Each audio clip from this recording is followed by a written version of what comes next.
magacaygu waa Dr. Muniir Shariif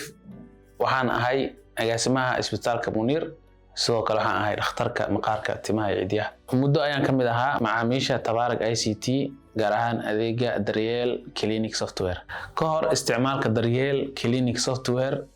waxaan la kulmi jirnay caqabado dhanka warqadaha oo kale markaan ku qorno fariimaha ama prescriptionka dhakhtarka uu qoro yani isdawjiid badan jira hadda laakiin isbitaalka dhakhtarka ka bilow receptionka farmasiga qaybta labka waxaan si fudud u isticmaalnaa oo caqabadihii naga xaqabtirtay adeega Daryeel Clinic Software adeega Daryeel sidoo kale ma aha adeeg baahiyeena ka hooseeya ama adeeg ka badan baahiyeena balse waa adeeg mar walba kaafinaya ama ku filan inta ugu baahanahay inta badan Daryeel kuma dhax wareerno kuma dhax yabaalno sababtoo ah waa in yar oo ku filan oo features anaga fahmi karno isbitaalka marka joogno ama shaqadeena noo fududeeyo waxay naga caawisay inay shaqadeena ka dhigtay mid transparency ah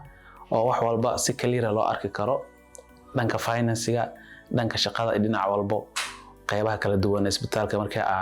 rabno in xogta la aruuriyo oo kale sidoo kale wuxuu naga caawiyay inaan heli karno report walba oo isbitaalku u baahan yahay ama ha noqdo bukaankana soo booqday waqtigu soo booqday adeegyada loo qabtay xilida loo qabtay sanad ka hor haduu noo imaaday dhamaan waa la heli karaa adeegan Daryeel oo isbitaalkeena isticmaalo waxyaabaha uu noo fududeeyo waxa kamid ah shaqaalaha ayagoo kala jooga qof walba qaybtii uu ku qoran yahay inuu heli karo soo computerkiisa hor yaalo isticmaalayana adeega Daryeel xog walba oo u baahan yahay haday tahay qaybta labka haday tahay qaybta receptionka qaybta farmasiga in qof ay waliba dhaqaatiirta xataa qaybaha kala jooga